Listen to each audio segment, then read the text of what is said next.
Hey guys, and welcome back to another brand new video. And today I'm here at none other than the Sandringham Estate, and currently we're about to go inside the Sandringham House and Gardens, which I'm very excited about because the Sandringham House is a place where the royal family tends to stay quite a lot, including the other houses around this estate. But anyways, let's get into it.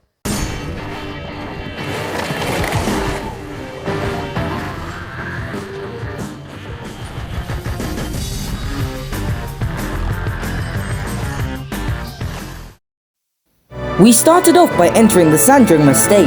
Even at the entrance, the air was fresh and there were various plants, from the most vibrant flowers plotted all around us to the humongous trees that towered over us. You had two options as to how to get to the Sandringham House.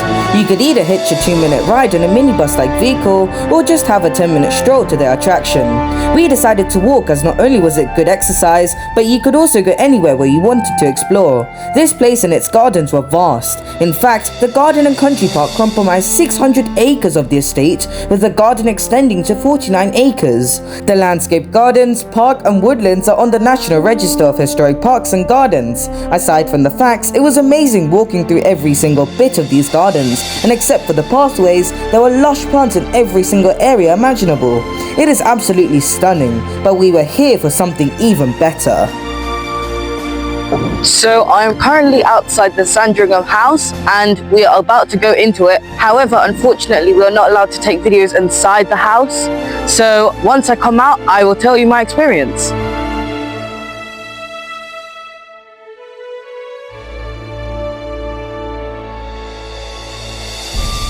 So we've just come out of the Sandringham House, which was originally built for Queen Alexandra, and this is also one of the regular places for royal residents.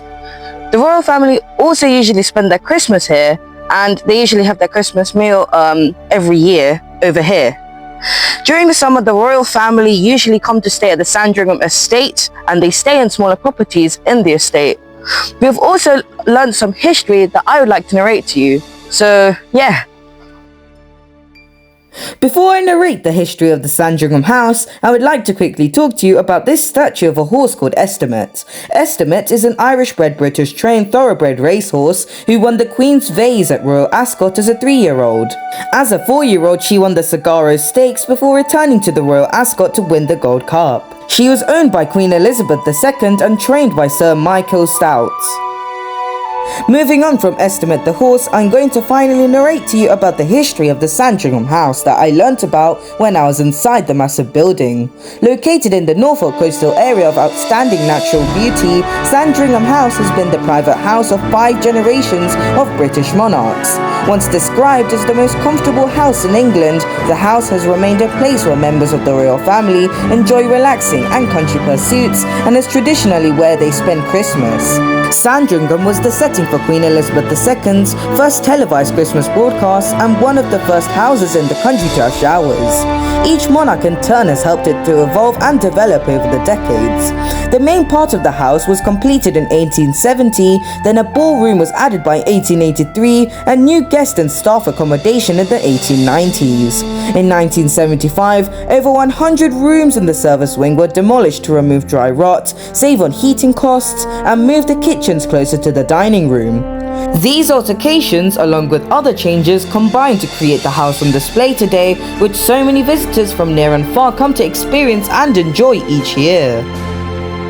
Two of the most intriguing rooms in my opinion were both the dining room and the showroom for the Vin and Omi exhibition. Starting off with the dining room, when we first went there, we were a bit baffled to see a maximum of 10 chairs placed around a small table, even though the royal family is quite big. However, one of the many kind tourist guides told us that during the evening, the royal family come together, for which the small table can actually extend to a much longer width, and also many other chairs are placed around the extended table. Once they are finished with their evening prayers, the chefs come from the kitchen and lay out a massive buffet on one side with foods from appetizers to main courses. As well as this, on the walls are very beautiful depictions of the average life in Spain during the 1800s. However, although they look like paintings, when you have a close inspection at them, you'll be astonished to realize that these are actually tapestries that have been meticulously crafted together to create these masterpieces. I was mind blown when I realized this, and I wondered how long it would have taken to finish these pictures. Meanwhile, the showroom that I mentioned earlier on was quite interesting, especially after looking at the clothes that were on display. You see, these aren't made of any fancy materials that upper class people would wear. Instead, these are made with plant waste from the King's Garden. Vin and Omi are award-winning multimedia designers and consultants who work internationally. Their work flows across many genres with sustainability at the core. Focusing on sustainable approaches to business, design and textiles through eco-innovations and social impacts makes Vin and Omi the leading pioneering eco-design brand today. Their aim is to influence as many people as possible to make changes to help save our planet. And at this moment, I think it's working pretty good. We've just finished exploring the Sandringham Estate, and it was really amazing to look at because the Sandringham House itself was really cool to look at. And then we also went around the massive garden that they had, and in fact, it's so big, we didn't even walk all the way. We just looked at like the places that were closest to the Sandringham House. Like, for example, there was a few lakes, a few mazes. There was also like this really cool hut next to one of the lakes that I took a photo in, which was really cool. But anyways, thank you guys for watching this brand new video. I do hope you enjoyed it. Please do make sure to like and subscribe, and I'll see you in the next one. Bye.